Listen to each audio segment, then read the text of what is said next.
Permissão aos irmãos para eu ficar aqui embaixo mesmo, vocês permitem? Ainda bem, se vocês não permitissem eu ia ficar do mesmo jeito. Mas com a permissão de vocês é melhor, né? Bom estar aqui com vocês. Para quem não me conhece, meu nome é Carlos Sobrinho. Para quem me conhece, meu nome também é Carlos Sobrinho. Não muda, é o mesmo. Eu sou pastor da Igreja Batista de Araquari. Ano que vem completo 20 anos de evangelho, de convertido. Quando Deus me alcançou de um jeito mais estranho possível, como talvez seja o caso de alguns aqui. E de lá para cá eu não larguei mais ele também não me largou, e nem ensaiei largar. Porque às vezes na caminhada a gente dá uma ensaiada de largar ele, né? Nem ensaiar eu não ensaiei. E ele também nem pensou em nenhum minuto em me deixar. Então de lá para cá a gente só avançou. Como a minha missão foi refletir em cima de um texto que inclusive eu gosto muito, que está em 1 João 5,4, se quem puder achar aí, a equipe aí que é responsável pela água, eu já bebi um, já tenho um vazio, se quiser trazer mais 2, pode trazer. Que eu bebo água, viu? Água eu gosto. 1 João 5, está logo depois de 1 João 4. Com essa dica agora ficou fácil, não foi? Pronto, está entre Gênesis e Apocalipse. Primeiro é lá no finalzinho da Bíblia, não é o Evangelho de João não, é lá no finalzinho. 1 João, perto de Apocalipse mesmo. 1 João 5, a partir do verso 4. Na verdade eu vou ler a partir do verso 1, vou pedir aos irmãos para ler a partir do verso 1, para a gente contextualizar a nossa conversa. Se você puder ficar de pé, fique, para a gente ouvir a palavra. Diz assim, quem achou, diga amém. Então a maioria. Todo aquele que crê que Jesus é o Cristo é nascido de Deus, e todo aquele que ama o Pai, ama também o que dele foi gerado. Assim, sabemos que amamos os filhos de Deus, amando a Deus e obedecendo aos seus mandamentos. Porque nisso consiste o amor de Deus, em obedecer aos seus mandamentos. E os seus mandamentos não são pesados. O que é nascido de Deus vence o mundo. E essa é a vitória de quem vence o mundo, a nossa fé. Quem é que vence o mundo? Somente aquele que crê que Jesus é o Filho de Deus. Amém? Pode sentar. Não por acaso o pastor Magno falou agora há pouco de mandamento, de obediência, Eu creio que o Espírito Santo já está com a gente desde o começo, então já está inspirando todo o processo desde os louvores. Mas o texto começa, e assim, eu quero pedir licença aos irmãos, porque eu não prego bonito igual o pastor Magno, não. Eu sou muito objetivo, porque eu penso que o evangelho é prático, Jesus é muito prático. Quando ele ia curar alguém, ele não chegava e dizia assim, vamos fazer uma campanha aqui de 8 horas de oração, de 7 dias. Não, ele chegava lá e dizia, quer ser curado? Seja. Está sem enxergar? Enxergue. Está sem andar? Ande. Outro dia uma pessoa me perguntou, pastor, por que Jesus, quando foi curar aquele cego, cuspiu no chão, fez aquela laminha? Aí tem um monte de teologia falando que, porque havia um costume de quando o filho era rejeitado, né? Os pais cuspiam no chão como um gesto de rejeição. Então aquele menino que era cego, ele quando foi colocado para fora de casa, ele foi colocado assim. Os pais cuspiam no chão e diziam como se não fosse meu filho, porque ele tinha um defeito. E aí Jesus faz do mesmo gesto para recebê-lo de volta. Ele cospe no chão e faz uma lama lá e põe no olho, né? Todo mundo conhece essa história, pelo menos já ouviu falar alguma vez. Ele me perguntou, por que você acha que ele fez isso? Eu acho que ele esperava essa resposta que eu acabei de dar, que é a resposta mais adequada. Mas eu disse a ele, eu acho que ele fez aquilo para que nenhum oftalmologista pudesse dizer que foi um jeito que curou, porque não conheço nenhum oftalmologista que cura com lama. Então, quando você for pregar para um oftalmologista, use esse versículo, porque ele vai dizer assim, rapaz, não tem como pregar com lama, não. O cara cuspir no chão, fazer uma lama e o cara enxergar, não tem como, não. A ciência não tem como explicar isso. Vem cá, porque eu quero lhe falar de um cabra que não tem a ver com ciência, não. Sente aqui. Então, o evangelho, Jesus, ele é muito prático. Muito prático. Então, o que é que ele quer? Ele morreu na cruz por mim e por você, para que a gente se arrependa dos nossos pecados, siga ele, não peque mais, vá para o céu. O plano da salvação é isso. Aí a gente fica inventando um monte de arrodeio, porque eu não consigo, porque quem já ouviu assim, quando eu tiver mais velho, eu vou para a igreja, eu vou aceitar esse Jesus, quando eu tiver mais velho, como se a pessoa pudesse controlar o quanto ela vai viver ou o quanto é importante. E aqui o que é que o texto começa nos dizendo? O texto começa nos dizendo assim, que todo aquele que crê em Jesus, que Jesus é o Cristo, é nascido de Deus, e todo aquele que ama o Pai ama também aquele que foi gerado. Então a primeira coisa que o texto está dizendo é que a gente precisa ser nascido de Deus. E, obviamente, ele não está falando da gente nascer de novo, de morrer e nascer de novo fisicamente. Ele está falando da gente nascer de novo, onde a gente morre para o mundo e nasce para Deus. Mas se você perguntar a qualquer crente, ou até, não precisa nem ser crente, mas se você perguntar a alguém que tem um mínimo de entendimento, você pergunta assim, o que é nascer de novo? Ela vai dizer, não. Se ela não for crente, ela vai dizer assim, é entrar para a lei dos crentes. Os crentes dizem que é quando a gente aceita Jesus. E quem é crente vai dizer, não, é aceitar Jesus. Mas eu fico muito receoso disso ficar numa teoria na nossa cabeça, de não, eu aceitei Jesus, eu agora aceitei que Jesus é meu Senhor e Salvador, porque eu fui lá na frente, na igreja no dia, cantaram um louvor, eu me emocionei, aí fui lá na frente e disse, agora eu quero Jesus, não consigo mais viver sem Ele, chorei, botaram a mão na minha cabeça, no dia seguinte, eu estava igualzinho no meu trabalho, na minha família, não tinha mudado nada, e eu comecei a frequentar a igreja, e vou todo aqui, dia de culto aqui, terça, quinta, lá na igreja é quinta e domingo. Aí eu vou na igreja quinta, domingo, não falta um culto, já sou até do louvor, sou até da diaconia, estou até pregando já, mas em casa é um desastre, no trabalho é um desastre, meus filhos não conseguem perceber a mudança em mim, ninguém consegue perceber a mudança em mim.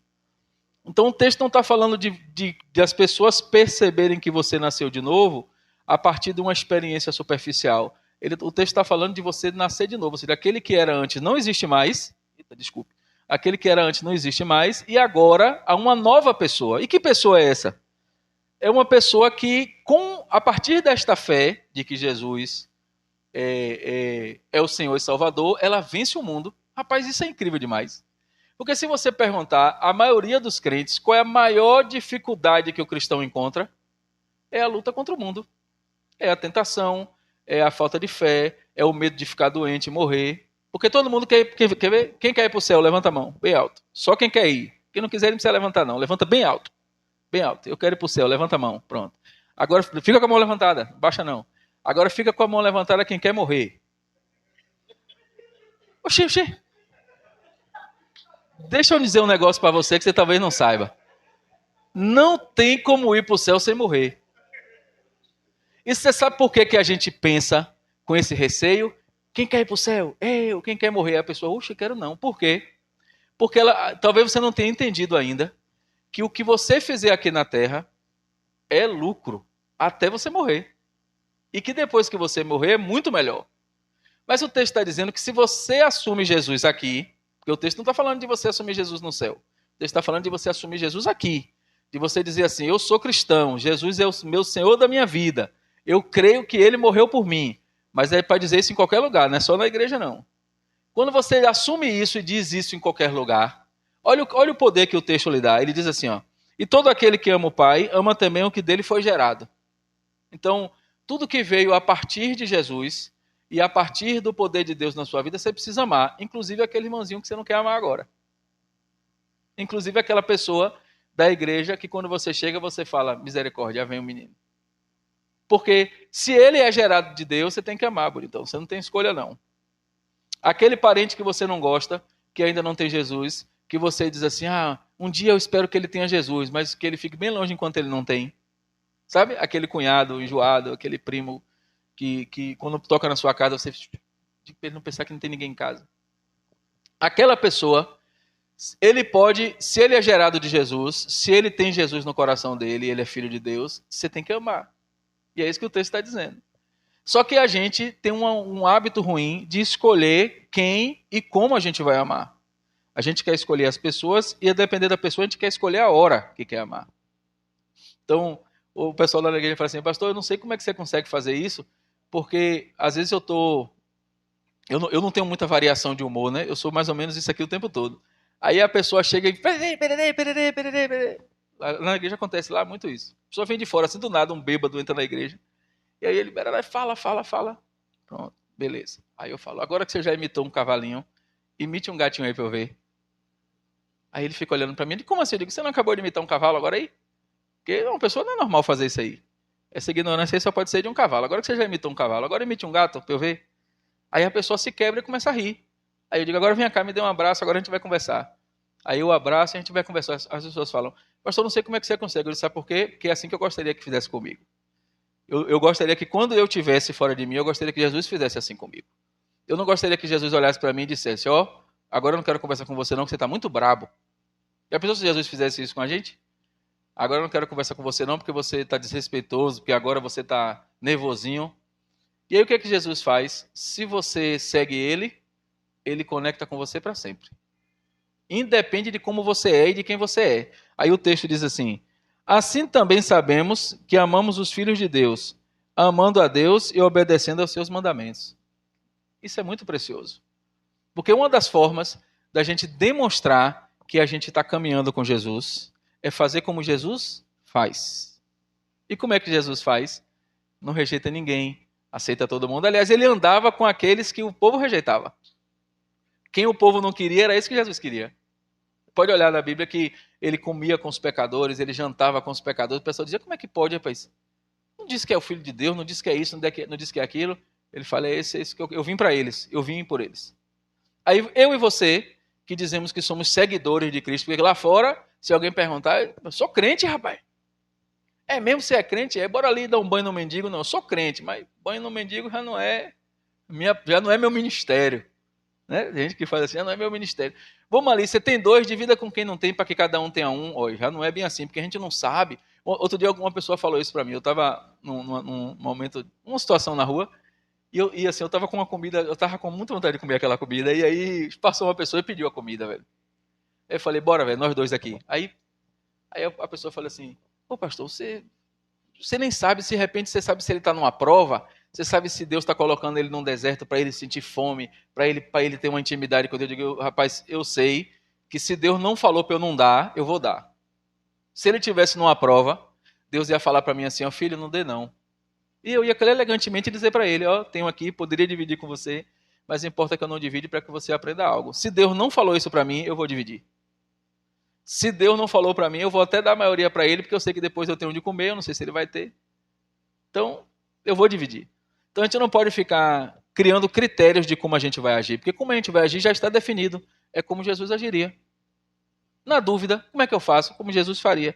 Aí ele diz assim, pense nisso, porque nisso consiste o amor a Deus, em obedecer os seus mandamentos. Ah, isso é precioso demais.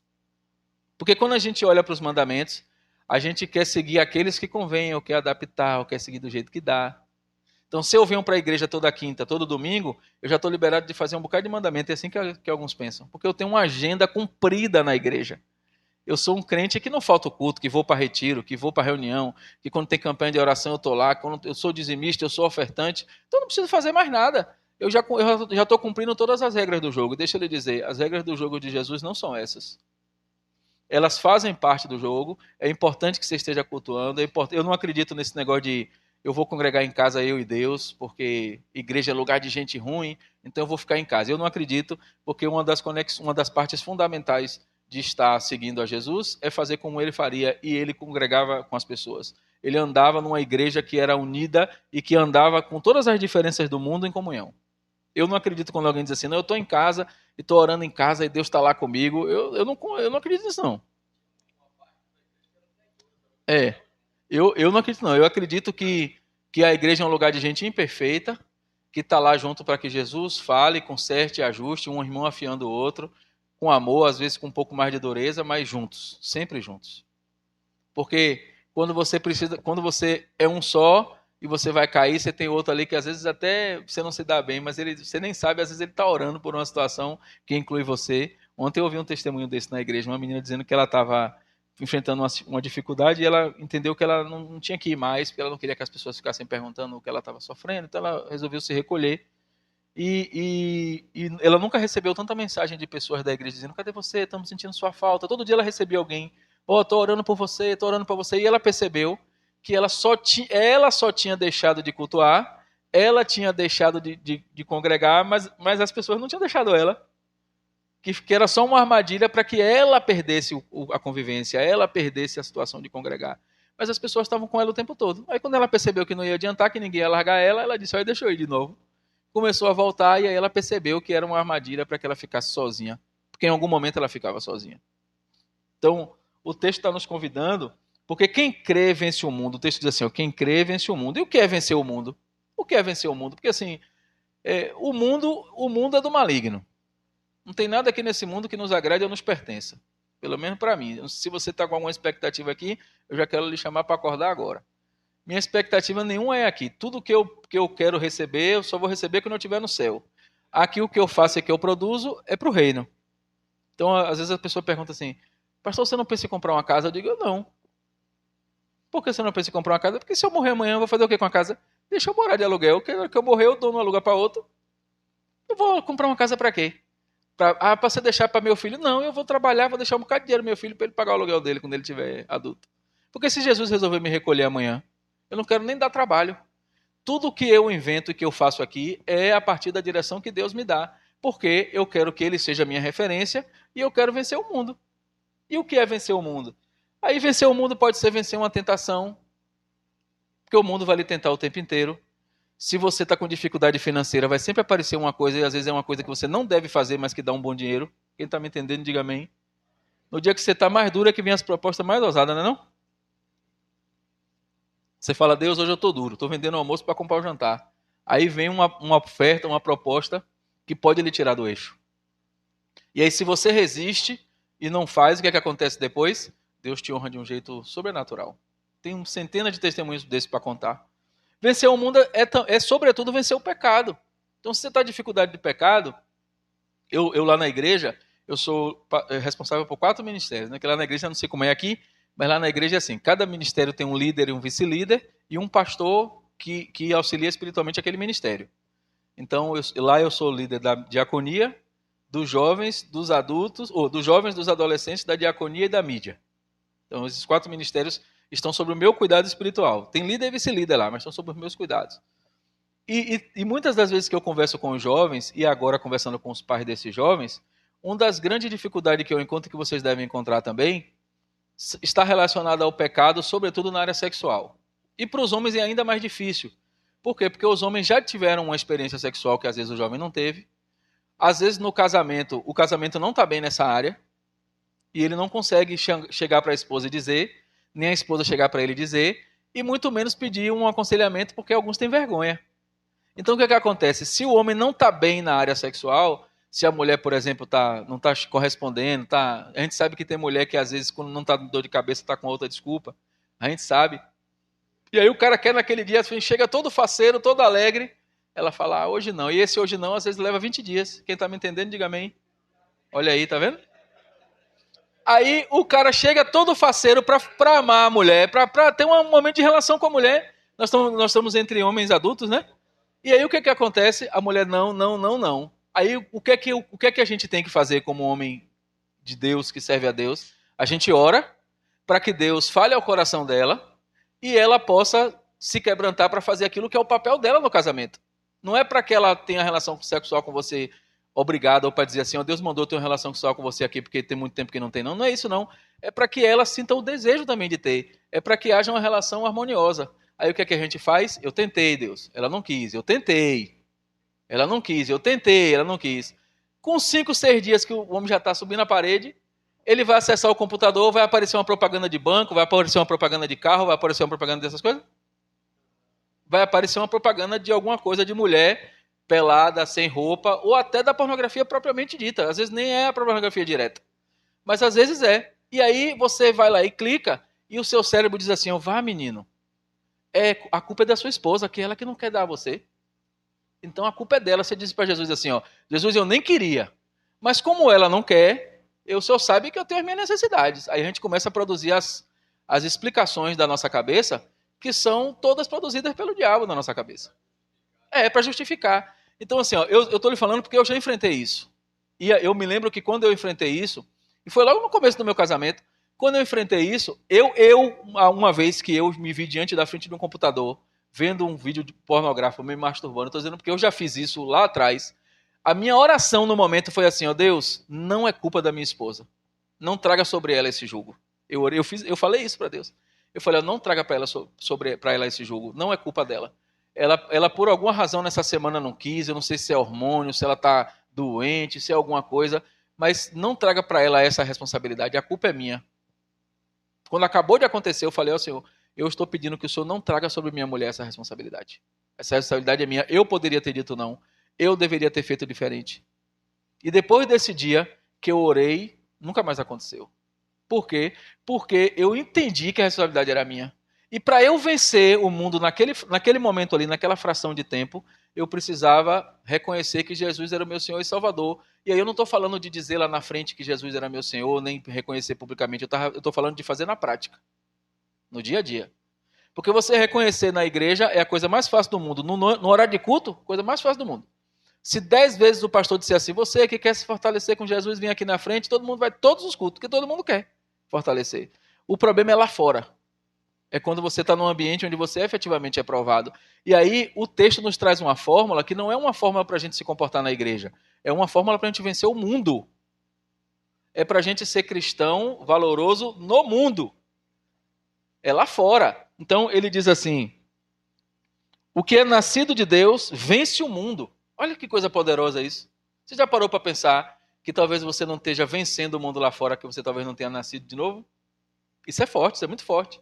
Talvez você tenha simpatizado com Jesus, talvez você tenha olhado para Jesus e tenha dito, cara, esse cara é incrível, ele morreu na cruz por mim, eu quero seguir ele. Mas talvez isso tenha sido só uma experiência de empatia, de conexão.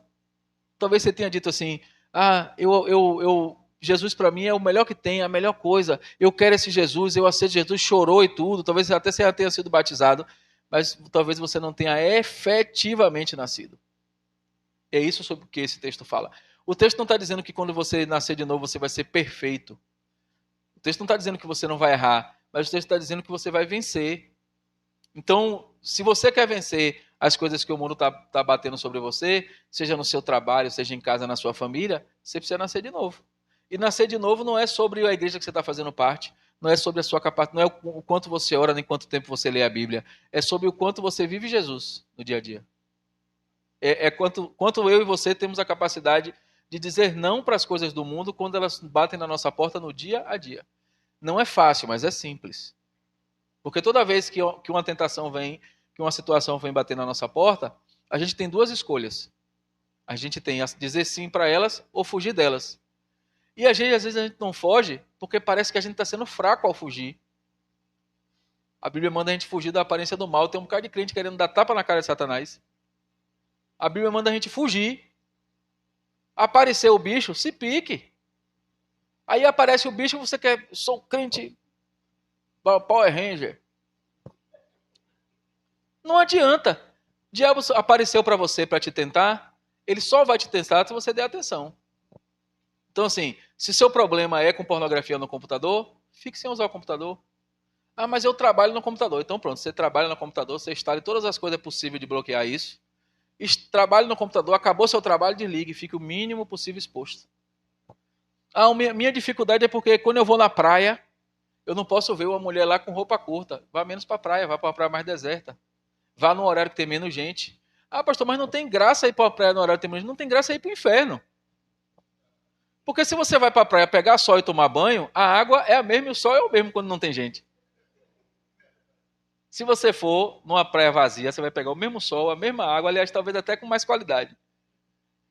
Mas se você quer ir para a multidão, talvez eu seja sua carne dizendo que você tem que ir lá ver o que você não deve ver. Então, por exemplo, lá na igreja, eu não converso com mulher sozinha, eu não converso. Se vier conversar comigo e dizer assim, pastor, eu queria falar com o senhor, peraí. Minha filha, vem cá. Não, eu queria conversar só com o senhor, porque eu não queria que mais ninguém soubesse. Digo, então você tem duas escolhas. Você vai conversar com a minha esposa, e aí ela me conta, ou então você vai conversar eu e ela. Não, pastor, eu quero conversar só com o senhor. Infelizmente, você não vai poder. Por quê? Porque não convém. Porque ela vai conversar comigo, pare para pensar. Ela vai chorar a miséria do casamento dela. Porque meu marido isso, que meu marido aquilo. Aí eu vou dizer, olha, no meu casamento não é assim. No meu, a minha esposa faz isso, eu faço assim, ela é uma bênção, eu sou uma bênção na vida dela e tudo mais. Aí a cabeça dela tá assim, ó. É esse que eu quero. Acredite nisso. Porque o meu não é igual a ele. Aí começa. Aí daqui a pouco, tá orando para meu casamento acabar. Uma miséria dessa. Então, não, minha filha, ó, é eu e minha esposa. Não quer, é minha esposa sozinha. Não é nenhum dos dois, então você vai chamar alguém da diaconia, eu chamo uma outra pastora para você conversar. Comigo sozinho não conversa. E acabou. E não tem negociação sobre isso. Porque eu não posso nem deixar ela se expor a um pensamento indevido e eu também não posso me expor. Porque se naquela semana eu tiver brigado com a minha esposa, a cabeça também pensa um bocado de miséria. Então o que é que eu quero fazer? Eu quero vencer o mundo. Como é que Jesus faria? Não, senta aqui, minha filha, ó. Minha cá, mãe, senta aqui do meu lado, ó. Ela quer contar uma história aqui, bora conversar. Desse jeito, quando alguém de qualquer idade vem com essa conversa, eu digo, marque o momento que eu marco com a minha esposa. E não tem negociação sobre isso. Alguém pode até achar que é radical, que é tudo, mas eu quero vencer o mundo, meu irmão.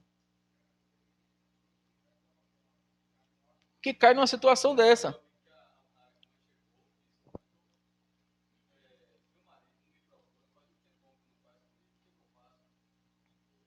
Ele diz, faça comigo. Olha que laço. Olha que laço. Aí vamos pensar, ó, a pastora, a mulher dele, que eu não sei se é pastora, também não está fazendo com ele. Aí 2 mais 2 é 4 em qualquer matemática, meu irmão. Então assim, ó, eu quero vencer o mundo. Não, não vai fazer. Outro dia um jovem me perguntou lá, pastor, eu tô gostando de uma menina, ela tá gostando de mim. E eu queria saber se a gente pode namorar. Eu disse, quantos anos você tem, meu filho? Ele falou 17 e ela 15. Eu disse, vocês vão casar quando? Ele, como assim, pastor? Eu disse, você pretende casar com quantos anos? Ele, não, pastor, assim, quando eu tiver condição, uma casa, um negócio, eu acho que, sei lá, uns 22, uns 25. Eu digo, pronto, com 22 você começa a namorar. Ele, mas pastor, são 5 anos. Eu digo, pronto, é 5 anos que você vai ficar sem ser tentado. Porque do dia que você começar a namorar agora até o dia de você casar, é tentação para todo lado. A não ser que você me diga que vocês vão namorar ela na casa dela e você na sua. Sempre que vocês estiverem juntos vai ter alguém no sofá no meio de vocês dois. Aí é outra história. Mas se você quiser namorar como o mundo diz que é para namorar, vocês vão cair. É simples. Ah, mas lá na escola todo mundo de 17 anos namora. Eu digo, então vá pro inferno com todo mundo. Chame essa galera, pega uma van. Porque assim, ó, eu não quero saber para onde todo mundo está indo. Eu quero saber para onde Jesus quer que eu vá. E é contramão, como o pastor Magno falou, é contramão. É contramão. Olha, eu trabalhava numa emissora de rádio, na Rádio Educadora, vocês devem conhecer. Eu trabalhei durante 7, eu entrei 9, eu fiquei lá 7 anos. Eu entrei escraviário, que é um nível antes do estagiário, o escraviário, e saí de lá diretor do jornalismo. E lá é muito forte a questão da Ubanda, do candomblé, na rádio, em todo o setor público, né? Mas na TVE e na educadora é candomblé, 90%. E aí eu dizia assim, Deus, eu não quero ficar aqui. Porque se eu ficar aqui vai dar ruim, porque ou eu vou sair na mão com alguém, porque eu era muito perseguido, e eles faziam assim, ó, tinha cobertura da festa, do terreiro, de não sei o quê. Quem era o repórter que ia? Eu. Só mandava eu. Aí eu dizia, eu vou. Quando é que eles pararam de me mandar? Quando eu ia lá e fazia a reportagem mais gelada possível. Estou aqui e tal, tá fazendo tantos anos, tal, tá aqui o pai de santo, entrevistava, tal, volta pro estúdio. Pronto. Era a reportagem mais sem graça, era minha, quando eu ia em terreiro. Aí eles disseram assim, pô, não pode mandar mais ele, porque senão a gente não vai. Foi uma estratégia da época que Deus me deu. Eu falei, Deus, eu não quero mais ficar aqui, mas eu só sei fazer isso. É minha praia, o que é que eu faço? Deus, deixa comigo. Procure sua chefe e diga para ela que você vai embora, que eu vou soprar você para outro lugar. Eu vou dizer para ela o quê? Eu digo, diga para ela assim, que foi eu que mandei. Para mim fez todo sentido dizer que foi eu que ele mandou. Mas fazia sentido para a empresa? Aí eu cheguei para ela e disse assim, chefe, tô indo embora, recebi uma proposta de uma outra rádio, que foi quando eu fui para essa outra rádio, que era ligada a essa igreja, que eu não vou dizer o nome. Aí, eu sei que vocês querem que eu diga, mas eu não vou dizer. E aí eu fui para essa outra rádio, ganhar o mesmo salário, ganhar até um pouquinho mais, dirigir o jornalismo do mesmo jeito, só que era uma rádio com conteúdo cristão. Aí ela fez assim, sobrinho, como é que eu vou te demitir? Você é um bom funcionário, você não atrasa, os seus números são bons. Como é que eu digo? Eu digo, bote assim, funcionário informou que Deus mandou. O que eu vou fazer isso, sobrinho? Aí eu falei, eu vou facilitar a sua vida. Eu vou lhe mandar um e-mail pedindo minha demissão, dizendo que foi Deus que mandou eu ir embora. Você pega meu e-mail e copia para o RH. Pronto. Aí assim ela fez. Aí o RH me liga. Sobrinho, eu estou recebendo aqui seu pedido de demissão, não sei o que, só para checar. Você está indo embora por quê mesmo? Porque assim, o motivo que está aqui é um motivo meio estranho. Eu falei, é o motivo que está aí mesmo, foi Deus que mandou eu ir. Ele, eu posso botar que você está indo para uma outra emissora, que não sei o que, você bote o que você quiser. Portanto, que você registre aí. Do jeito que eu botei, porque para a justiça é o documento que eu mandei que vale, né? Então, documento, diga aí, Deus mandou. E eu acho que eu sou o único funcionário da IDEV que tem essa demissão assim com o registro de que Deus mandou. E eu saí de lá e fui para essa outra emissora. E em determinado momento nessa outra emissora eu desejei voltar, de tão ruim que era lá. Pra você ter uma ideia, as experiências numa emissora evangélica foram tão ruins que em algum momento eu desejei voltar. De tanto mau testemunho que eu ouvi. Então não é sobre onde você está só, é como você está. É como o ambiente que você decidiu ficar está sendo influenciado ou não por você. Essa igreja só será uma bênção se as pessoas dessa igreja forem uma bênção. Se a igreja decidir fazer a diferença no mundo, se a igreja decidir vencer o mundo a partir de uma conexão com Jesus. Senão, vai ser só uma reunião de pessoas que canta, ora e vai para sua casa. É como um clube. Como um clube. A diferença de um clube para uma igreja é o que motiva as pessoas a virem. Então, o que o texto está nos dizendo é nasça de novo para você vencer o mundo. E às vezes a gente está querendo vencer o mundo para ver se a gente vai para o céu. E a ordem tal é invertida. A ordem é nascer primeiro de novo. A gente precisa abandonar o que a gente fazia e passar a fazer o que Deus quer que a gente faça. Eu sei que não é fácil, mas é simples. É assim, ó, Deus, sozinho eu não consigo. Mas se o Senhor estiver comigo, aí eu vou. Aí pronto, aí ele vem e você vai. Só que às vezes a gente quer fazer do nosso braço, do nosso jeito, a gente quer convencer às vezes nossa esposa, nosso filho, às vezes os nossos familiares, do jeito que é a estratégia que faz sentido para a nossa cabeça.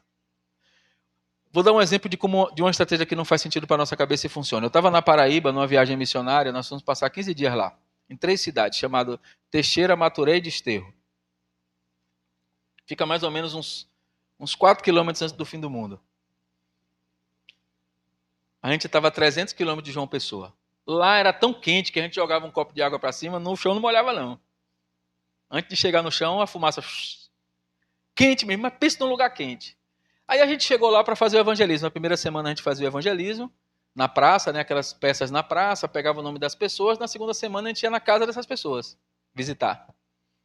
Aí a gente estava numa ação assim na praça, fazendo evangelismo. Sabe quando a gente fica assim, pinta o rosto de branco, aquelas coisas? A gente foi fazer uma... Aí estava eu e Rodrigo, que hoje está na Alemanha. A gente foi... Tinha um grupo assim, uns meninos. Aí o Rodrigo fez, como é que a gente vai chegar naqueles meninos? Eu disse, vamos ouvir a conversa deles. Aí eles começaram, a gente tinha uma dinâmica que pegava um papel, dobrava, virava uma casa, dobrava, virava um avião, dobrava, virava uma outra coisa lá, um barco, e aí no final, quando a gente rasgava, dobrava o papel, ele virava uma cruz. E a gente falava que nada daquilo era importante, nem casa, nem nada, o que importava era Jesus, era uma dinâmica de evangelismo. E a gente fez assim, Diguinho, o que é que a gente faz agora? Vamos ouvir a conversa. Aí eles conversando entre eles. Ah, velho, porque quando eu ganhar na Mega Sena, eu vou comprar uma casa com não sei quantos quartos, um bocado de piscina. Aí outro, pra que você quer um bocado de piscina? Pra ser abestalhado, é só precisa de uma. Aí ele, não, eu vou botar pra quebrar, e não sei o que. Outra pra ir ver, que otário. Ganhando na Mega Sena, vai comprar uma casa, tá vendo? Que bicho idiota, velho. Ah, eu ganhando na Mega Sena, meu velho, eu vou meter logo em um avião. Aí outro, você vai comprar um avião pra botar onde, abestalhado? Aqui não tem nem onde você botar um avião. Ele, eu compro um aeroporto. Aí começou as conversas desse jeito aí. Aí o outro, e nada, meu irmão, eu vou comprar uns navios daquele grandão de cruzeiro só pra mim, vou morar naquele bicho e vou ficar. E a gente pensando, eles estavam falando justamente as coisas da ferramenta que a gente estava, que era a casa, o avião, o barco, e eles estavam falando sobre isso. Aí a gente, rapaz, vamos usar essa estratégia. Aí a gente foi lá e começou a fazer a estratégia. Eram 5 ou 6 meninos. E aí tinha um que estava mais separado, que ele só fazia perturbar. A gente fazendo aqui evangelismo, ele passava, correndo. Daqui a pouco ele vinha, pá, derrubava o papel. Endiabrado, menino do demônio. Aí eu falei assim, Deus, o que é que eu faço? Aí Deus falou assim para mim claramente, tire ele e mande ele embora e sentar ali. Assim, com esse tom que eu estou falando assim. Deus falou comigo assim, pegue ele, mande ele sair e bote ele sentado ali. Aí eu falei, não pode ter sido Deus, não. Primeiro, está muito bravo. Segundo, mandar tirar o menino. Eu não conheço esse Deus que manda tirar as pessoas, não. Vou ficar na minha. Aí segurei, né? Aí daqui a pouco eu tô olhando para o Diguinho, eu tô vendo ele incomodado. Aí ele, vem cá, negão, a gente se afastou. Ele, mas eu não sei se você vai acreditar. Mas Deus falou comigo agora que é pra gente pegar aquele menino, tirar e botar ali. Eu digo, então é verdade, bora, é agora. Aí pegamos ele e disse assim, vem cá. Aí eu peguei ele pelo braço, sente aqui. Não levante daí, não atrapalhe mais. Você tá me ouvindo? Ele tá. Aí ele sentou. Aí os outros meninos, com ele. Os meninos. Aí a gente continuou a dinâmica. Quando acabou a dinâmica, ele veio. Queria pedir desculpa a vocês, porque eu realmente estava atrapalhando, não sei o quê. É porque aqui ninguém deixa eu brincar, ninguém deixa eu fazer nada. E a gente percebeu que só funcionava com ele quando ele chamava atenção. E o método dele de chamar atenção era perturbando. Então só deixavam ele brincar quando ele abusava, só deixavam ele falar quando ele ficava perturbando. E a gente percebeu isso. E aí ficamos conversando com eles, os meninos todos foram embora e fui pro... Adivinha quem foi que se converteu? O menino que a gente mandou sair. Não fazia nenhum sentido para nós a gente tirar ele daquele meio. Era uma estratégia que não parecia ser de Deus na hora. Mas Deus falou comigo e falou com o Rodrigo. E disse assim, ó, pode tirar. E a gente tirou. Os meninos todos ouviram, ele ouviu, e na hora de ir embora foi ele que ficou. Só que ele aceitou Jesus genuinamente. Ele aceitou mesmo. Aí quando chegou no sábado, teve um evento, que o sábado era aquele evento que reúne médico para fazer atendimento. Todo evangelismo tem isso, né? Aí ele fez assim, tinha uns palhaços que iam brincar com as crianças. Ele, eu posso ser palhaço? Pode. Aí, qual é o nome que você vai escolher? Ele, eu quero ser o palhaço Pirulito. Pronto. Maquiamos ele, botamos ele. Ele passou o dia com as crianças. Foi um desempenho extraordinário. Quando chegou no domingo de manhã, ele foi procurar o pastor Urbano, porque ele chegou em casa todo feliz e disse ao pai que agora ele era crente, né? Que agora ele tinha Jesus e que agora a vida dele ia mudar. E aí o pai dele disse assim, se você quer ficar com Jesus, então você vai procurar o pastor para saber onde você vai morar, que aqui em casa você não mora não. Aqui eu não tenho filho crente não. E ele voltou todo desanimado, porque ele tinha aceitado Jesus e ele pensou o quê? Agora você aceitar, daqui a pouco meu pai vai, minha mãe vai, todo mundo vai ser a coisa mais linda do mundo. E ele foi embora, procurou o pastor apôs, pode ficar aqui. Não foi a gente que pregou o evangelho para você? Foi, você não aceitou? Pronto, então você fica aqui, fica comigo aqui, até seu pai mudar de ideia. E ele começou a morar com o pastor Urbano. Eu vim embora de lá, 6 meses depois, eu falando com o pastor Urbano disse assim, hoje é quem me ajuda na igreja, é meu braço direito, é ele que abre a igreja, é ele que fecha, é ele que fica com a chave, é ele que cuida, é ele que faz tudo dentro da igreja. Era o cara que Deus mandou tirar da roda. Faz sentido para você? Nenhum. Mas naquele momento não fazia sentido, mas era o que precisava ser feito. Quando o texto diz assim, você vai nascer de novo e você vai vencer o mundo, é porque você precisa fazer as estratégias de Deus para vencer o mundo, não as suas, não precisa fazer sentido para você. Só precisa ser feita vinda de Deus. E às vezes na sua casa e no seu trabalho não faz sentido o que você tem que fazer. Porque se Deus disser para você assim, sua mulher está brigando com você, ela é briguenta, não sei o que, não sei o que, não sei o que. Quando ela falar isso com você, só se cale. Diga para ela assim, ó, eu te amo. E saia e vá orar. Não parece a estratégia mais linda do mundo? Fale a verdade aí. Pense aí. Você, a mulher, pererê, você diga, eu te amo. Aí você sai e vai pro quarto orar. Não é lindo? Na teoria? Na teoria não é a coisa mais linda do mundo? Não parece que a gente vai chegar em casa amanhã e vai fazer? Quando a gente ouve assim na pregação? Ah, quando eu chegar amanhã, quando ela me apurrinhar, oxi, na mesma hora eu vou dizer eu te amo. E vou sair pro quarto.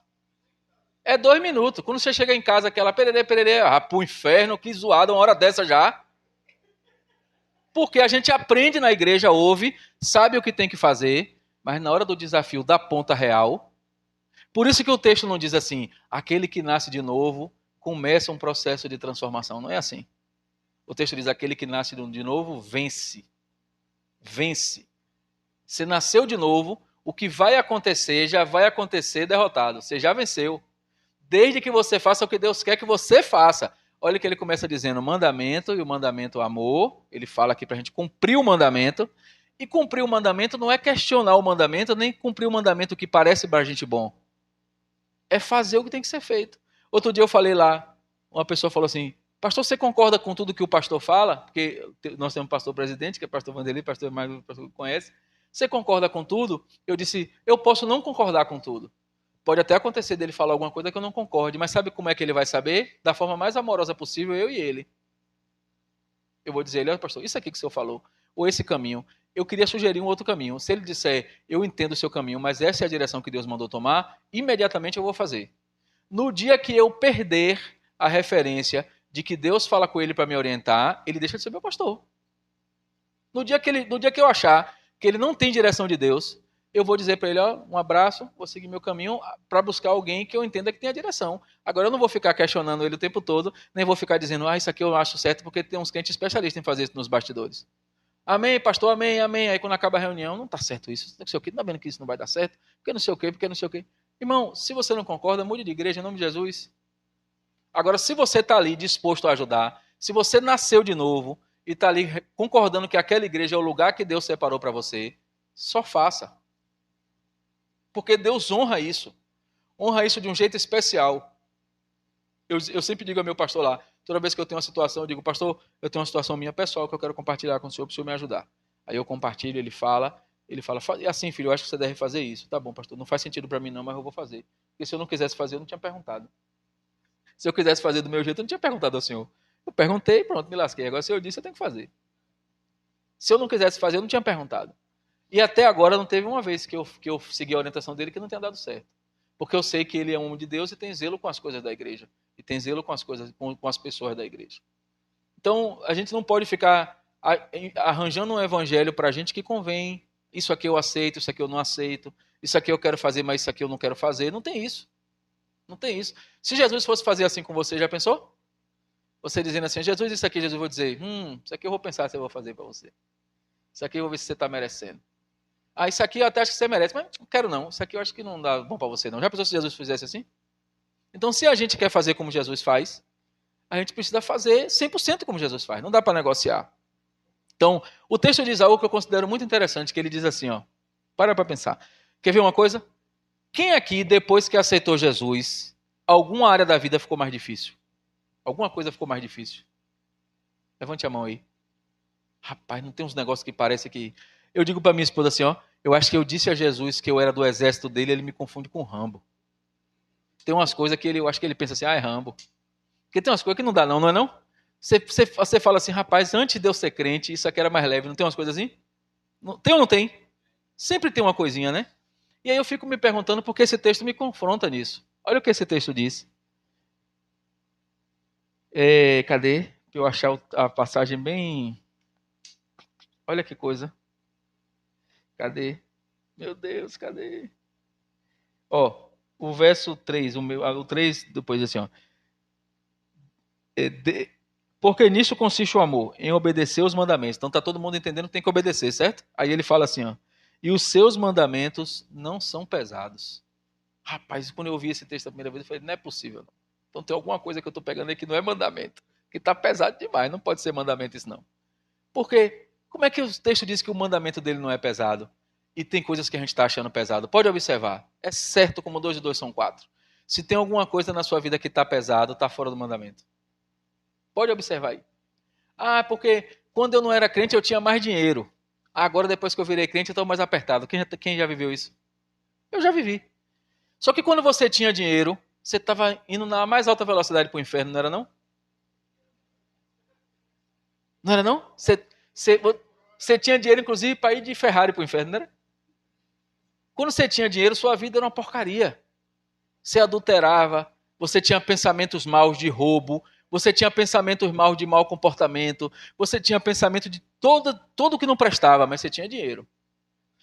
Eu ouço a pessoa falar assim, eu não tenho dinheiro, eu estou tudo duro. Aí todo final de semana eu vejo as pessoas, som, paredão, cachaça. Vem de onde esse dinheiro? Vem de onde se está todo mundo duro? O dinheiro da cerveja, da cachaça, do negócio, não falta, mas não está todo mundo duro? Então, ter dinheiro não necessariamente é ser abençoado por Deus, não.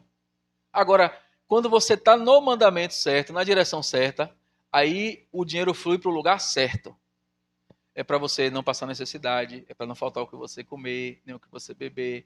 Essa semana passada aconteceu algo interessante comigo.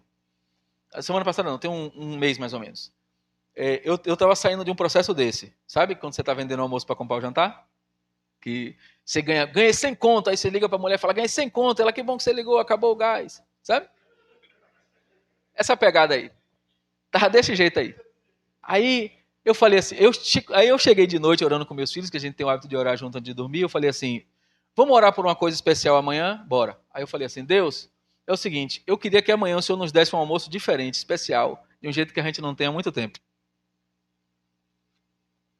Eu não sei como é que vai ser, mas o Senhor vai fazer algo especial. Eu não sei, não quero nem saber.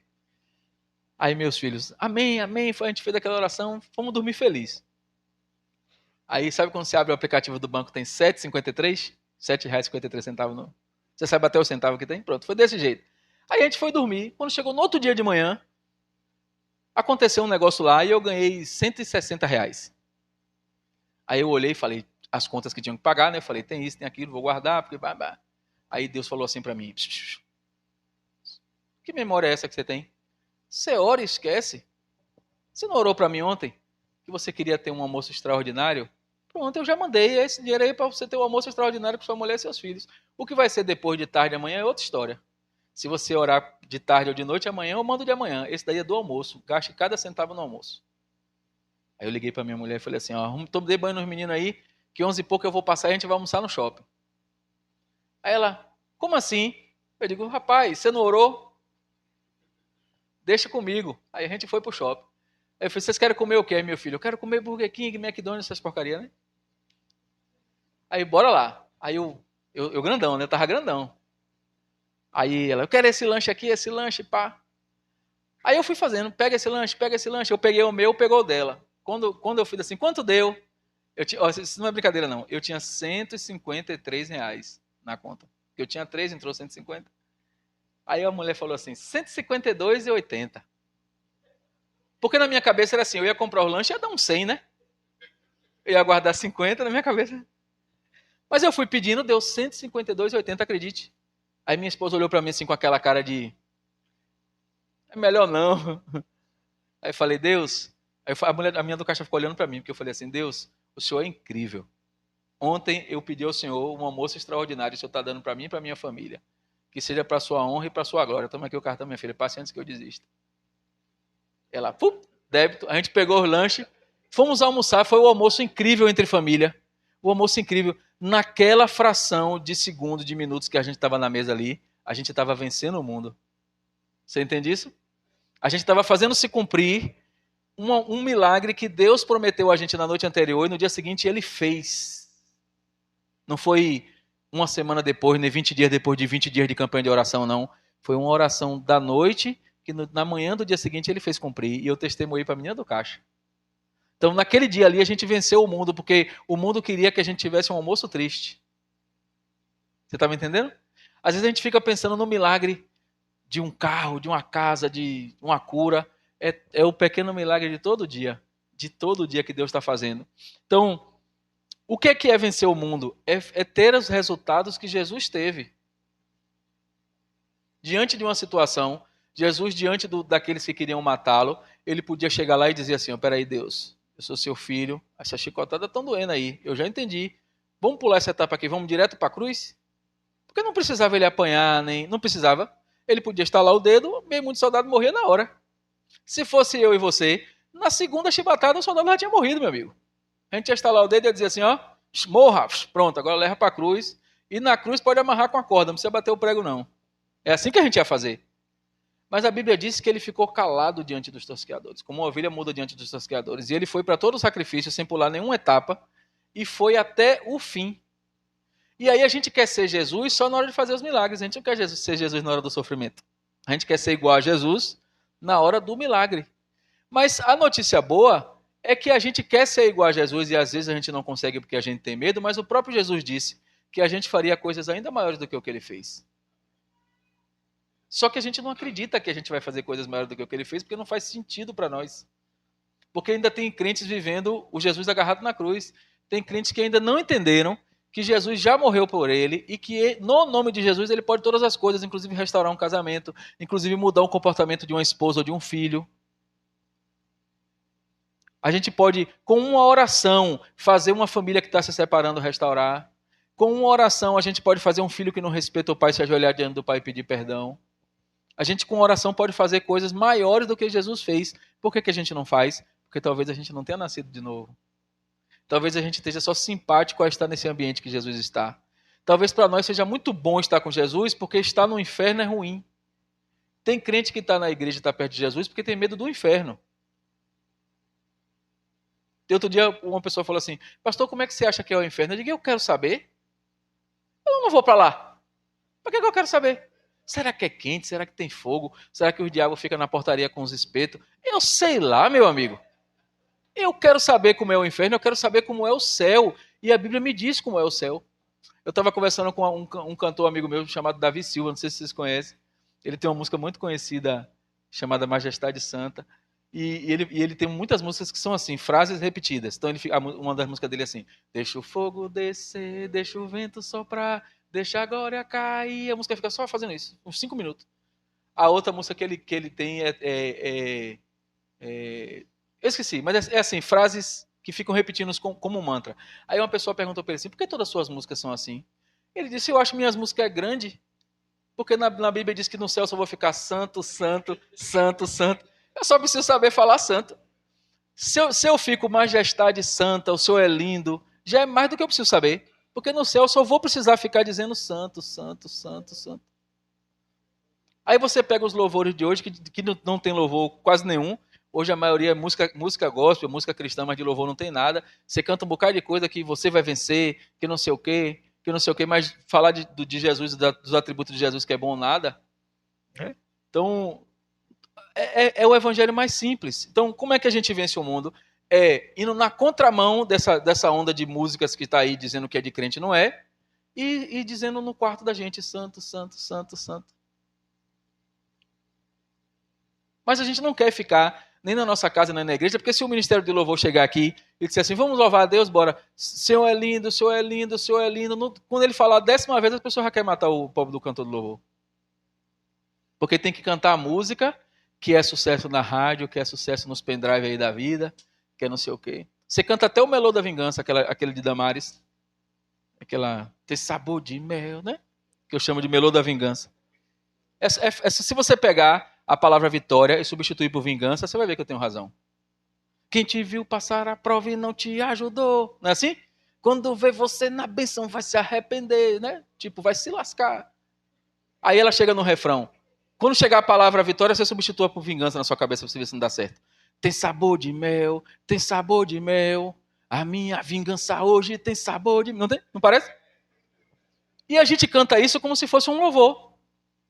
Se alguém falar para você assim, cante um louvor de Damares aí, a pessoa larga na hora, tem sabor de mel.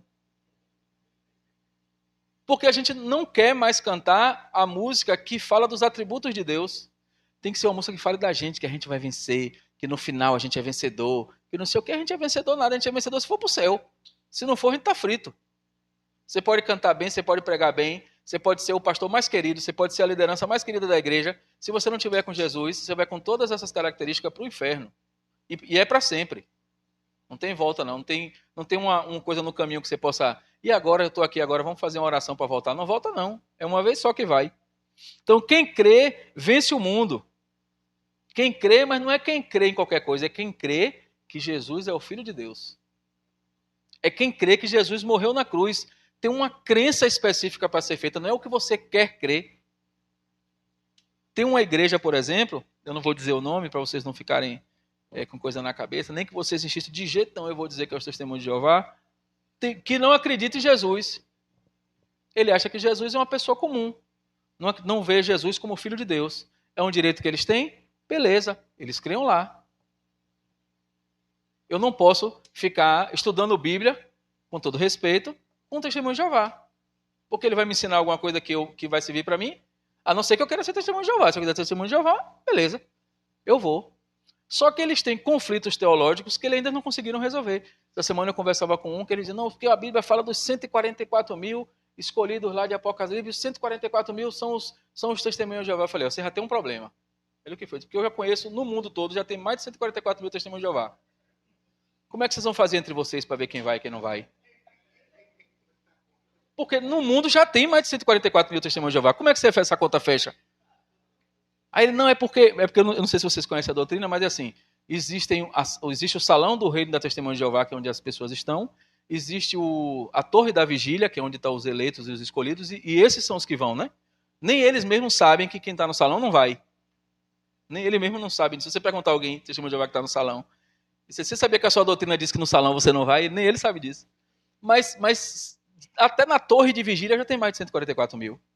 E aí como é que faz essa conta? Quem vai aos mais velhos, aos mais magros? Como é que faz? Repare, eu não estou aqui discutindo denominação na igreja. O que eu estou dizendo é que a Bíblia ela é muito clara. Então, se eu quero, se tem um mandamento para eu ir para o céu e eu creio em Jesus, eu preciso crer em Jesus na sua totalidade. É como a Bíblia diz que eu tenho que crer. E como é que a Bíblia diz que tem que crer? Que Jesus morreu na cruz. Ele não é uma pessoa normal. Ele não era uma pessoa comum que saiu fazendo uns milagrezinhos, não. Ele é o Filho de Deus que morreu na cruz por mim e por você. Isso não nos torna melhor. Não quer dizer que os evangélicos batistas ou assembleanos são melhores. Mas quer dizer que aqueles que creem em Jesus têm um destino certo. Quem não crê não vai, não tem negociação. A Bíblia não abre precedente, não. para outra situação. Podem até não concordar e achar ruim, mas é o que a Bíblia diz. Se eu estiver dentro da igreja evangélica e eu duvidar disso, eu não vou. Você imagina quem nem acredita nisso. Fé em Deus, a fé em Deus, da gente acreditar em Jesus como Salvador e, portanto, a fé em Deus, ela é um mecanismo de salvação, que para nós é, porque aquele que crê em Jesus, a Bíblia diz que aquele que crê e for batizado será salvo. Alguém duvida disso? Então, quem crê em Jesus é um mecanismo de salvação, mas é também uma ferramenta poderosa de ação. Porque ela nos habilita para ir para o céu, mas ela nos habilita para testemunhar esse Jesus aqui, agora. É amanhã, quando vocês saírem para trabalhar, é que as pessoas precisam ver que você é crente. Que você é cristão, melhor dizendo, porque crente até o diabo é. As pessoas precisam ver no dia a dia. Sua esposa precisa ver que depois que você aceitou Jesus, você mudou para melhor. Seus filhos precisam ver, seus pais precisam ver. Eu tenho pais católicos, né? E minha mãe, quando ela fala para os amigos dela, ela fala assim: eu vou conversar com meu filho para ele orar, que ele tem mais moral com Deus do que eu. Ela fala assim. Por quê? Porque ela viu inúmeras vezes nós orarmos e Deus atendendo as suas orações. Ela viu inúmeras vezes isso acontecer. Então a família precisa testemunhar. Os trabalhos precisam testemunhar, a rua precisa testemunhar. E isso é no dia a dia. Quer ver uma coisa? Você está no supermercado, você vai lá para o supermercado fazer uma compra. Se a menina do caixa começar a chorar na sua frente, você diz assim, vou orar por você e ora? É fácil para você fazer isso? Se uma pessoa no supermercado chegar para você e dizer assim, se você perceber que ela não está bem, você fala assim, posso orar por você? Pode. Aí você chega no meio do supermercado e fala assim, Deus, estou aqui no atacadão e quero glorificar o seu nome aqui na vida dessa pessoa que ela não está bem, eu quero orar. É assim que você faz? Quem faz isso? A maioria das pessoas faz o quê? Minha filha, confie em Deus. Nós vamos orar por você. E sai e vai para casa e chega em casa não ora, porque não lembra. Eu comecei a fazer isso porque eu fazia isso de ir para casa e não lembrar. Eu comecei a orar na hora, no lugar. Eu dizia assim, você quer que eu ore por você? Vem cá. Senhor, está aqui, eu estou com fulano, quero orar por ele aqui agora, que ele está sentindo isso. Começou assim. No segundo momento começou mais alto. Hoje, se me perguntar, eu estou berrando dentro do mercado. Quero nem saber. Eu aprendi isso com minha pastora, com a pastora Inês. Foi ela que me ensinou. Um dia eu estava com ela, ela chegou ali na loja esquina, aí comprou um bocado de coisa e fez assim, minha filha, quem é o dono? Ela disse, aquele que está no caixa ali. Ele aceita orar por ele? Ela disse, rapaz, se a senhora quiser ir, eu não garanto não, ele é meio brabo. Ela chegou lá, meu filho, posso orar por você? Ele disse, pode. Só que ele pensou assim, que ela ia dizer assim, Senhor Jesus, né? Ela fez assim, Deus, estou aqui nessa loja, essa loja, aquele funcionário, aquele canto, tudo aqui é do Senhor, eu consagro ao Senhor esse lugar, ele vai vender como ele nunca vendeu, ele vai prosperar como ele nunca prosperou, aqueles cantinhos da loja que os funcionários ficam fazendo o que não deve, está repreendido em nome de Jesus, começou desse jeito. 5 minutos depois, estava todo mundo na loja, até desviado que estava desviado, pediu pela orada no final. Porque nós somos chamados a fazer isso, com ousadia, mas a gente não faz, porque a gente, não, vou orar por você, Deus te abençoe. E a gente é chamado para com ousadia fazer isso. E eu sei que não é fácil, porque é uma habilidade, às vezes, individual de cada um, mas se a gente não começar a fazer. Eu vejo Jesus, quando ele chegar nos lugares, ontem a gente estava meditando na EBD um texto de Levítico, né? Que o pessoal, que tem algumas ordens para serem feitas que são inquestionáveis. E aí o pessoal perguntava assim, quando Jesus, os textos que diz que Jesus passava nos lugares, veja como era. Ele não, antes dele abrir a boca, já havia uma multidão atrás dele. A reputação dele chegava antes dele. Quando ele chegava, as pessoas diziam, chegou aquele que vai fazer o milagre, chegou aquele que vai fazer alguma coisa. Mas aqueles que caminhavam com ele não percebiam isso. Quando alguém ia até Jesus, os discípulos ficavam, não pode. E ele estava ali para aquilo. Quando a gente vê o texto da mulher do fluxo de sangue, a mulher toca na orla da roupa dele, ele fala, quem tocou em mim? Oxe, quem tocou? O discípulo diz o que a ele? Tá doido, mestre? Olha quantas pessoas tem aqui, como é que a gente vai saber que ele tocou? Ele disse, não, alguém tocou de um jeito especial, de mim saiu virtude. Aí ela disse, fui eu. Ele para tudo, porque ele estava indo para a casa de uma pessoa atrás de uma menina que estava morrendo. Tinha um senso de urgência. Tinha que ir rápido.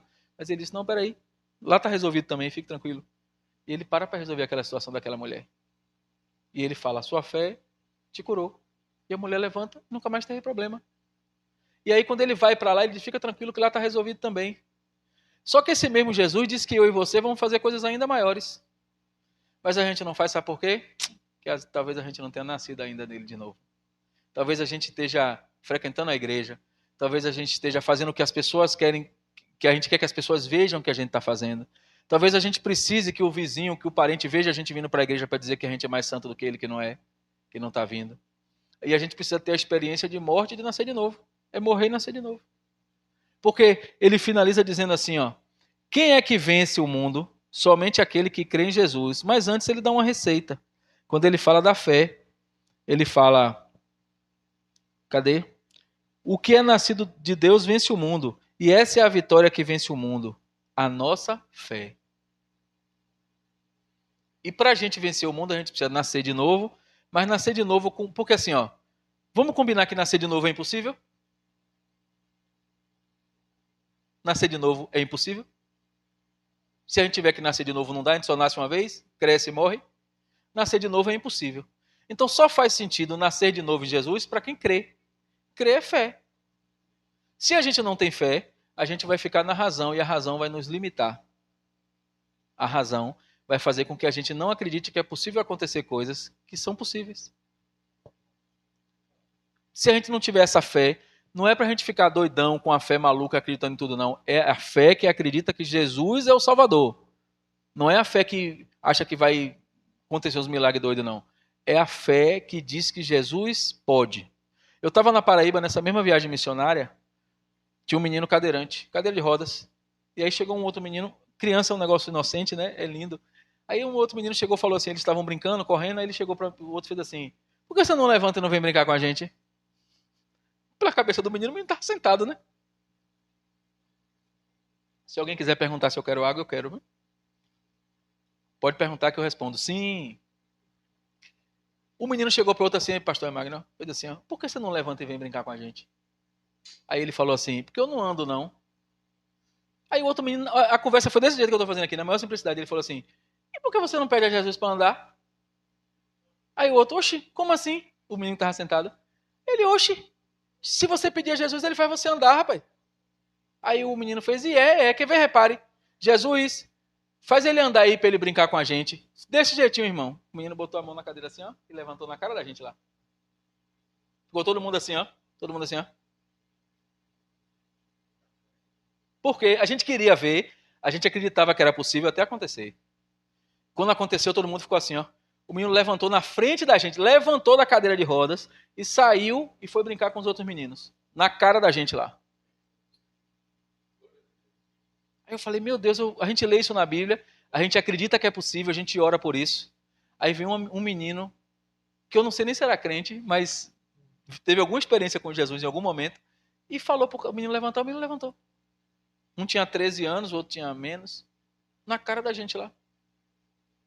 Eu falei, é sobre isso, é sobre eu acreditar que é possível. Daquele dia em diante, todas as vezes que eu encontrava um cadeirante que dizia eu quero andar, eu digo, eu posso orar para você? Porque é desse jeito. Se aconteceu lá, pode acontecer aqui? Não é o mesmo Deus? Se ele fez um cadeirante andar, ele não pode fazer a minha esposa e a sua esposa ficar melhor? Ele não pode fazer o meu filho e o seu filho ficar melhor? Ele não pode fazer a minha sogra e a sua sogra ficar melhor? Ele não pode fazer aquele vizinho seu que tem aquele som alto, miserável, ao invés de você orar para o som dele queimar, não é melhor você orar para ele se converter? Porque tem crente que ora para o som queimar, né? Hã? Então, assim, a gente tem que dizer assim, Senhor, converte esse abençoado. Nessa mesma região na Paraíba, a gente estava numa praça fazendo evangelismo e lá tem muito, no interior você sabe que tem muito paredão, muito... E tinha um carro, uma caminhonete, uma D20, que o fundo dela era todo som. E levantava assim o fundo, virava um paredão, sabe? Com pneumático. O cara apertava assim e levantava.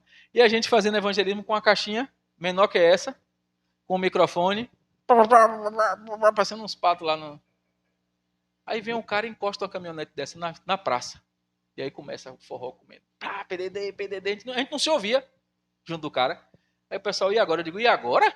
Poxa, a gente precisando de um som. Jesus manda um som e vocês estão com medo? Peraí, fui lá. Irmão, boa noite, tudo bem? Ele, já sei, o senhor vai pedir para eu desligar o som. Não, não vou pedir para você desligar seu som, não. Eu quero usar seu som. Ele, como assim? Eu queria que você desse a volta na praça, botasse sua caminhonete lá perto de onde a gente está. Você tem microfone na caminhonete? Ele tem. Tem mesinha? Tem, pronto. Bote lá, faça o favor. Que a gente vai usar a sua caminhonete só para fazer a peça, depois você volta e faz o que você quiser. Aí ele olhou e fez, você é ousado, né?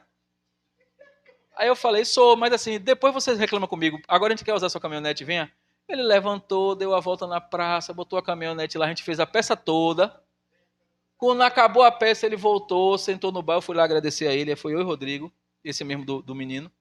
Aí eu disse assim, meu irmão, quero lhe agradecer. Aí ele, não, obrigado, obrigado. Para Jesus eu não converso muito não, porque esse negócio para Jesus tem que respeitar e tal. Aí 2 minutos de conversa a gente viu que ele era desviado. A gente pode sentar com você aqui rapidinho? Pode. A gente começou a conversar com ele, 2 minutos depois ele estava se acabando de chorar. Ele, irmão, eu estou aqui porque eu vivi uma mulher que eu tenho aqui, porque eu tenho uma mulher aqui, tenho uma mulher na outra cidade, tenho uma mulher na outra cidade, e eu vim ver a mulher daqui, mas estou querendo ir lá na outra. Mas ao mesmo tempo, depois que eu conversei com vocês, agora eu não quero mais ela, eu quero ficar com a minha mulher mesmo.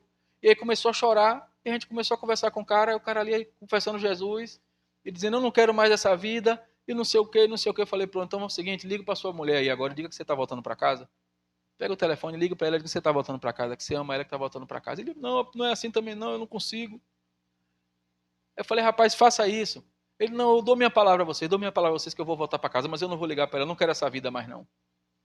E a gente saiu. Se a gente não tivesse ido para lá pedir o som e tivesse se afrouxado com o tamanho do som dele, ele talvez tinha continuado o forró, tinha esculhambado o evangelismo e tinha ido para casa da amante. A gente não entende o propósito de Deus. Aí, naquela hora a gente fez assim, Deus, e aí o que é que faz? Vá lá, fale com ele, peça o som. Pronto. E no dia a dia é assim.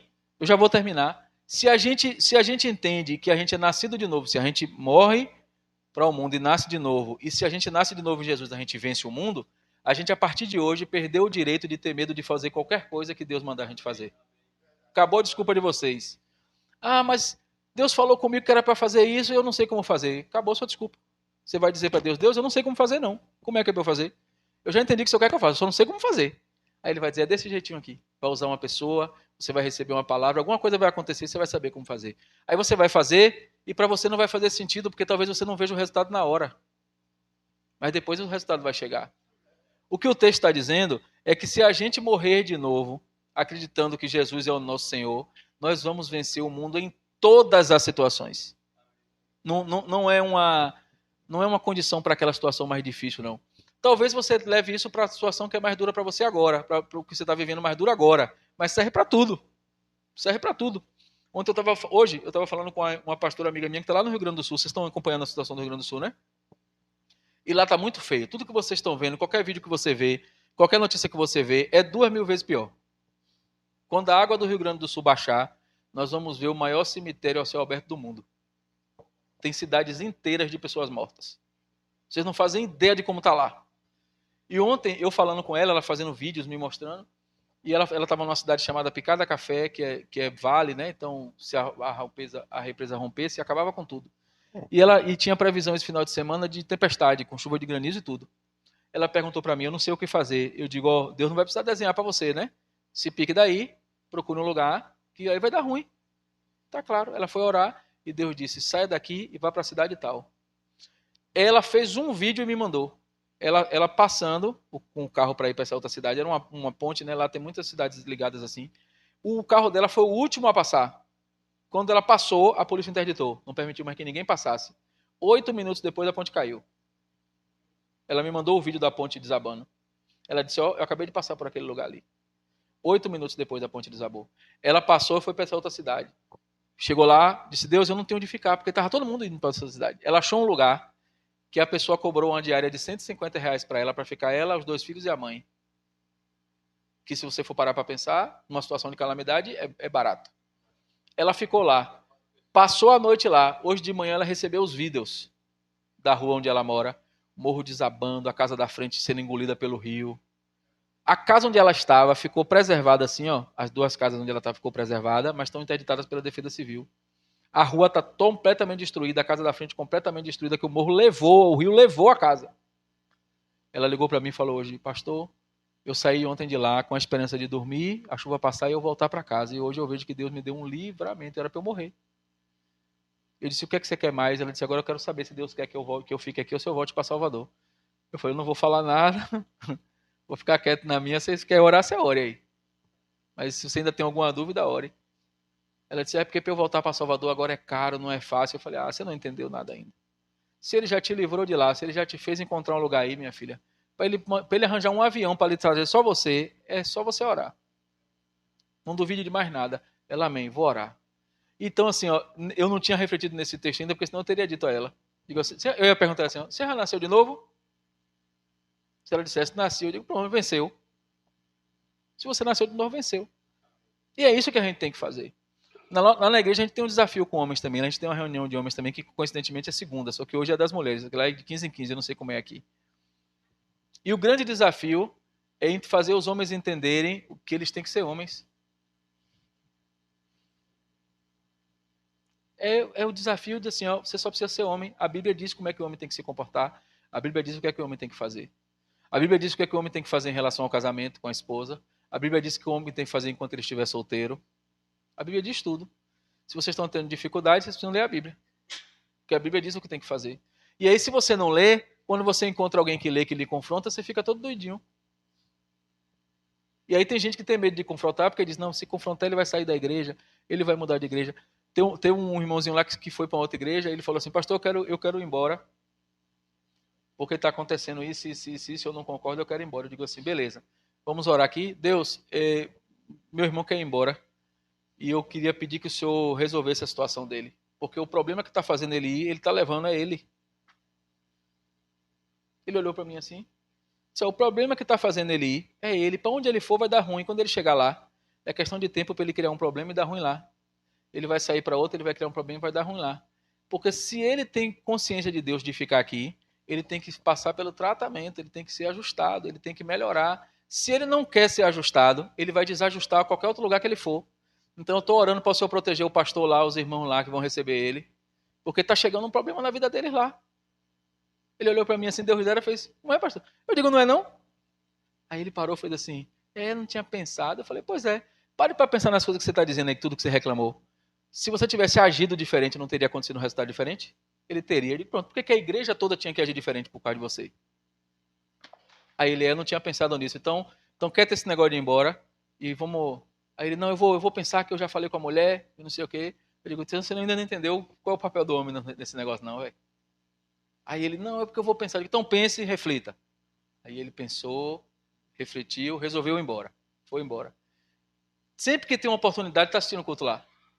Parece que ele não tem outra igreja, não. Parece que ele está lá ainda. Toda vez que tem uma oportunidade, ele está lá. Por quê? Porque ele não tem é minha reflexão, ele não tem uma idade de dizer assim, poxa, eu fiz errado. Eu vou pedir desculpa, eu vou voltar. Não é porque dói pedir desculpa. Porque reconhecer o erro dói. Reconhecer que o erro foi seu dói.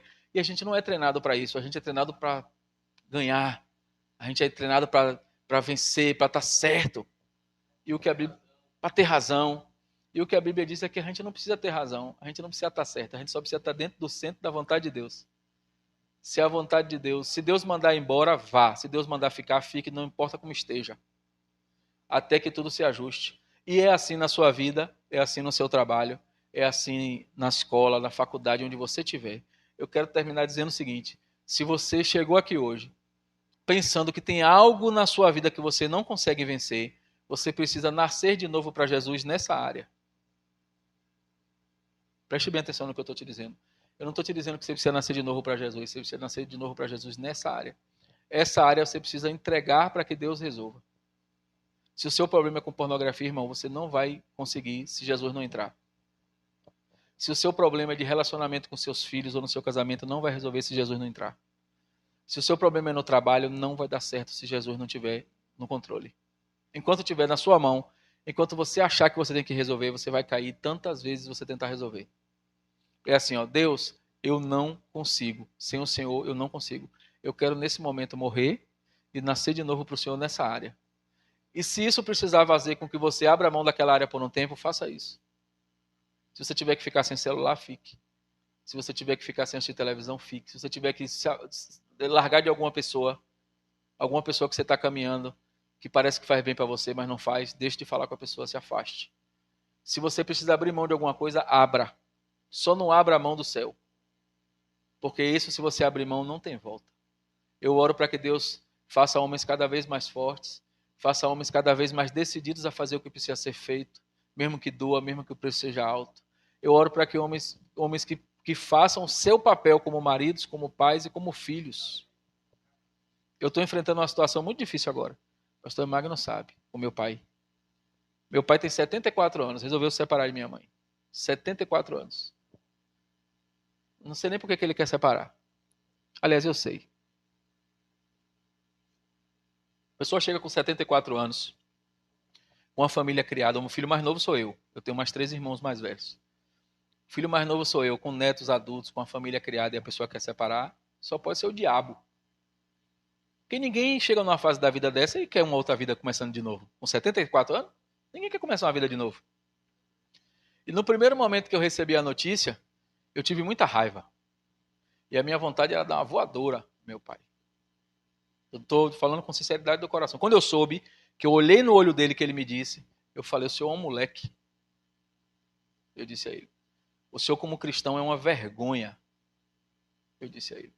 Porque ele é católico, mas ele disse que é cristão. Eu disse, o senhor como cristão é uma vergonha.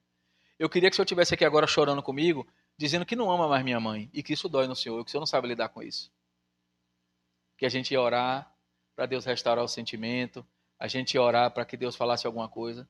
Mas o senhor quer largar minha mãe para uma aventura, para viver uma vida sozinho, aventura livre. Isso é coisa de moleque. Agora assim, ó, no dia que o senhor, com a ficha cair, que o senhor quiser voltar atrás, eu estarei aqui. Como cristão, eu não posso lhe abandonar. Como filho, eu não posso lhe abandonar. O senhor talvez não tenha comigo a convivência que teria, principalmente agora, até que esse sentimento se acomode, mas eu quero lhe dizer que ainda que o senhor faça a pior coisa comigo ou com minha mãe, eu estarei aqui. Porque o combinado que eu fiz com Deus de ser seu filho não se quebra porque o senhor não quer ser meu pai. Eu disse a ele, ó, o senhor pode ir, se o senhor ficar doente, pode me procurar, eu vou lhe levar no hospital. Se o senhor ficar em cima da cama, quem vai cuidar do senhor sou eu. Se o senhor precisar de dinheiro, pode me procurar. Agora, enquanto o senhor não reconhecer que está fazendo errado, toque sua vida, pague seu preço, passe suas experiências com Jesus. O senhor vai passar aperto, vai passar dificuldade, não me procure não. Aí na hora que o senhor disser assim, eu reconheço que eu errei e eu quero me reconciliar com a minha família e com Deus, pode bater na minha porta a hora que o senhor quiser.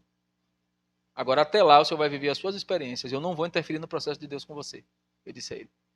Eu disse, o senhor vai passar as suas experiências. Se o senhor quer viver sua vida, pode viver. Gaste seu dinheiro, faça o que o senhor quiser fazer. Quando o senhor perceber que o senhor precisa de Jesus, pode me procurar. Até lá, o senhor viva a sua experiência. Eu vou lhe monitorar de longe. Se o senhor precisar de alguma ajuda financeira, me peça. Se o senhor precisar, se quiser ver meus filhos, combine. Eu peço para alguém levar. Não tem problema nenhum. Agora, o preço que o senhor vai pagar da sua decisão é sua. O senhor é adulto, é maior, vai pagar seu preço. Agora, na hora que o senhor voltar atrás, não pense 2 vezes. Se o senhor pensar uma dificuldade, se o senhor precisar de qualquer coisa, e agora não tenho mais ninguém, todo mundo me deixou, quem é que eu procuro? Pode procurar seus filhos, que os 4 vão estar lá. Porque a aliança que nós temos com Deus em relação ao Senhor está sendo quebrada só pelo Senhor, não pela gente. Minha mãe disse a ele assim, ó, você quer ir? Pode ir. Minha mãe deu a ele geladeira, fogão, montou um chá de casa nova. Ele alugou um apartamento, minha mãe deu a ele a geladeira, o fogão, cama, tudo de uma casa nova, prato, deu tudo. Ela disse para ele assim, eu nunca vou esquecer. Ela disse assim, eu fiz um voto de aliança com Deus com você e eu continuo sendo sua esposa. Você pode até não querer ser meu marido, mas eu continuo sendo sua esposa. Na hora que você se arrepender, pode voltar que eu estou aqui. Na hora que você ficar doente, pode voltar que eu estou aqui. E enquanto você for, eu quero que você viva da melhor forma possível. Porque o meu compromisso é de que você tenha uma vida boa. Se você não quer ter essa vida boa comigo, você vai ter onde você estiver. Se depender de mim, você vai levar tudo que você quiser levar.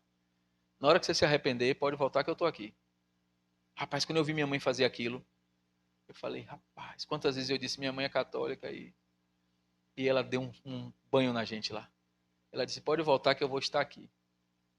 E aí quando eu me vi sendo raivoso, porque eu estava raivoso, eu voltei atrás e falei para meu pai, eu disse, ó, se eu precisar de mim, eu estou aqui. E aí eu tenho amigos crentes que me aconselharam a fazer diferente. Eu tenho amigos crentes que disseram, rapaz, esse sangue de barata eu não tenho não. Eu mandava ele se lascar, eu deixava ele morar num apartamento sem cama, sem nada, para ele ver como é ruim dormir num chão duro. Eu falei, mas não é isso que Jesus faria. Eu não posso ser o que seu coração diz que eu tenho que ser. Eu tenho que ser o que Jesus manda eu ser. Jesus manda eu acolher meu pai.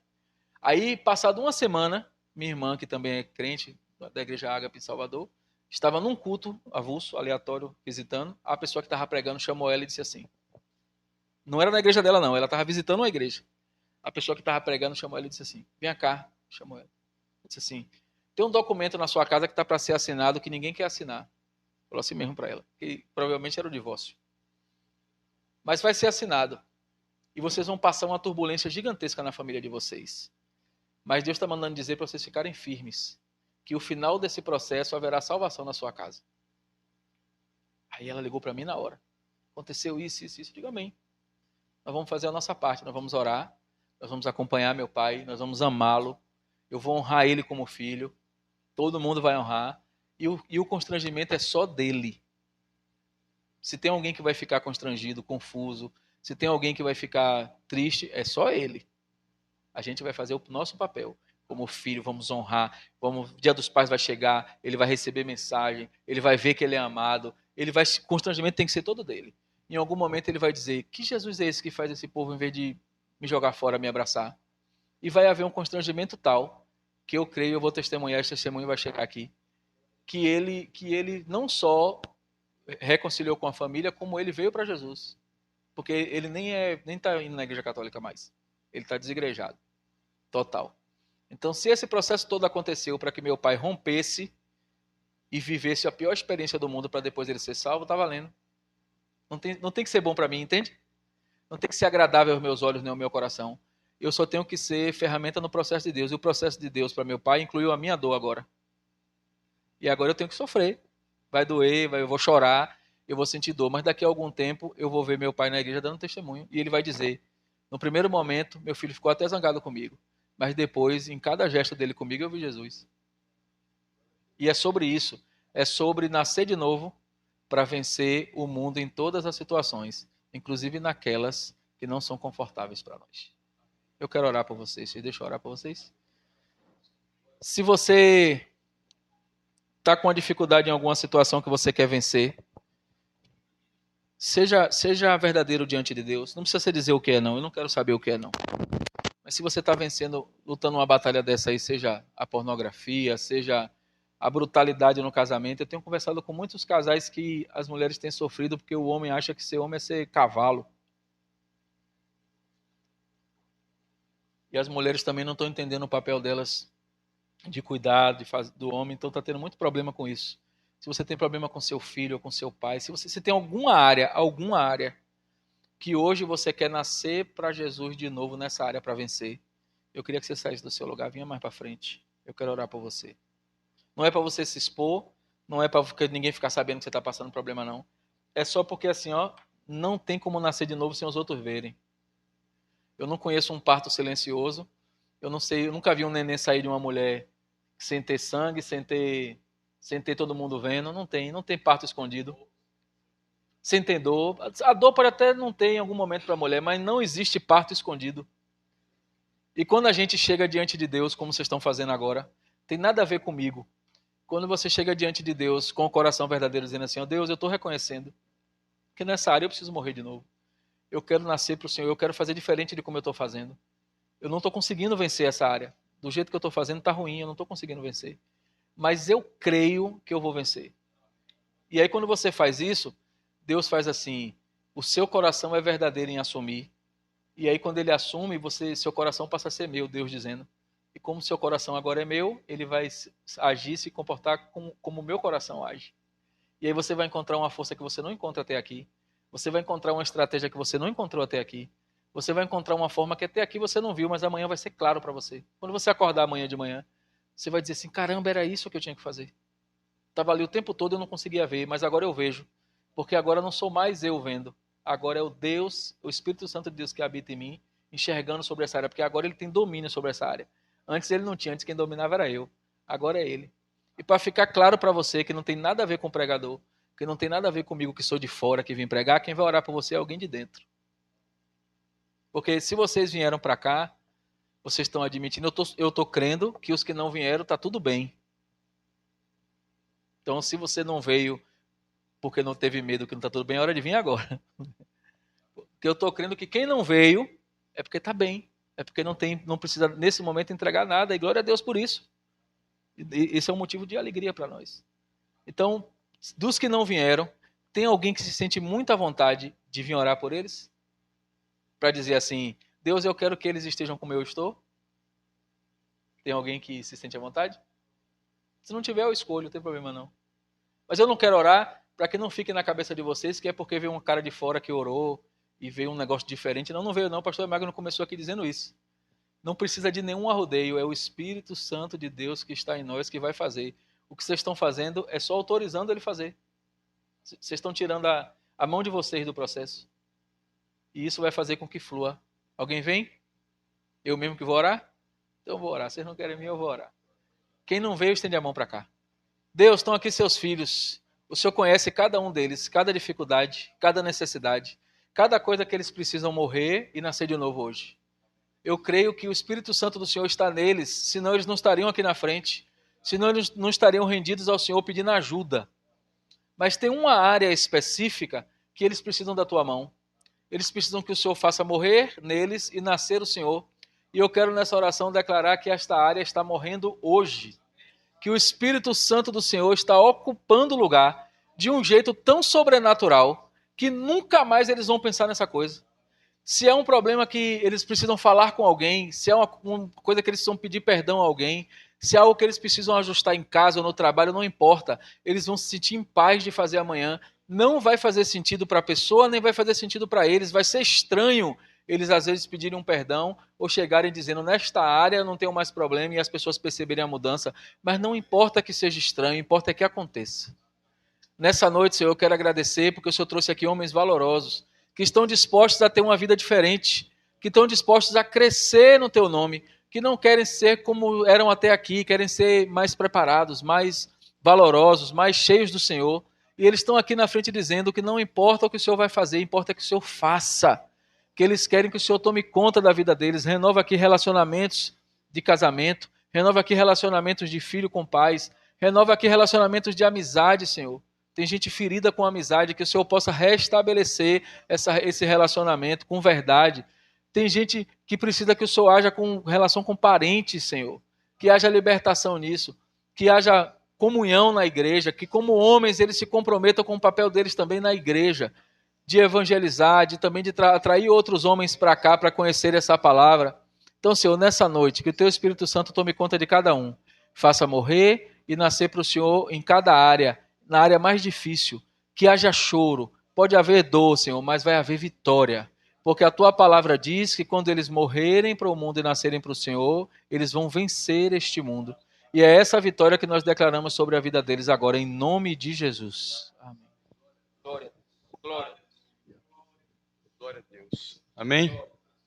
Vamos sentar. Em nome de Jesus, a mensagem foi clara, foi objetiva. O Espírito de Deus falou poderosamente no nosso coração. Como é importante a gente ouvir. Amém? Então vamos, vou dar a bênção apostólica, depois nós vamos aqui fazer a nossa